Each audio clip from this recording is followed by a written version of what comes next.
إن الذين سبقت لهم منا الحسنى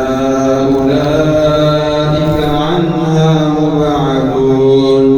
لا يسمعون حسيسها وهم فيما اشتهت أنفسهم خالدون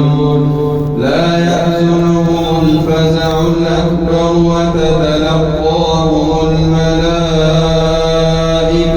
هذا يومكم الذي كنتم توعدون يوم نطوي السماء كطي السجل للكتب